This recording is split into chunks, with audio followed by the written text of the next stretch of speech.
फळांचा लगदा हा ताज्या फळांना बारीक करून किंवा प्युरी करून बनवलेला एक पदार्थ आहे।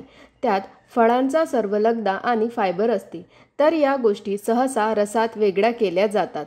फळांच्या लगद्यामध्ये सर्व पौष्टिक घटक असतात आणि ते रसापेक्षा जास्त फायदेशीर मानले जाते। म्हणूनच आज मिडी म्हणजेच महाराष्ट्र इंडस्ट्रीज डेव्हलपमेंट इन्स्टिट्यूट तुमच्यासाठी फ्रूट पल्प प्रोसेसिंग व्यवसायावर एक औद्योगिक माहितीपट घेऊन आली आहे। Raw material: fresh fruits, water, packaging material, plant and machinery, fruit washing machine, fruit peeling machine, fruit cutting machine, fruit deseeding machine, fruit pulper machine, fruit pulp pasteuriser, homogeniser, fruit pulp storage tank, can seamer machine. Process: सर्वप्रथम ताजी फळे बाजारातून किंवा शेतकऱ्यांकडून खरेदी केली जातात। त्यानंतर फळांची गुणवत्ता तपासली जाईल, ज्यामध्ये वाईट फळे वर्गीकृत केली जातात। मग फळ धुण्याच्या यंत्राच्या मदतीने फळामध्ये असलेली घाण आणि दूषित घटक धुवून काढले जातील। यानंतर धुतलेली फळे सोलण्याच्या यंत्रात टाकली जातील, ज्यामध्ये फळांची साले काढली जातील। या पायरीनंतर फळे कापण्याच्या विभागात पाठवली जातात, जिथे कटिंग मशीनच्या मदतीने फळे कापली जातात आणि फळांचे बीज काढण्याच्या यंत्राच्या मदतीने फळांच्या बिया काढून टाकल्या जातात।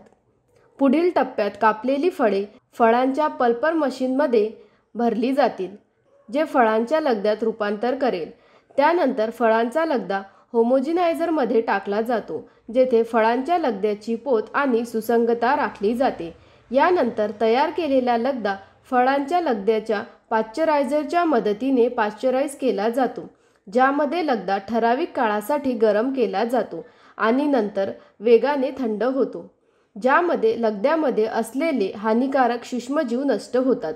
नंतर फळांचा लगदा साठवण प्रणाली किंवा टाकीमध्ये साठवला जातो, नंतर ते बाजारात विक्रीसाठी पाठवले जाते। अशा प्रकारे आज आपल्याला फ्रूट पल्प प्रोसेसिंग व्यवसायाबद्दल माहिती मिळाली।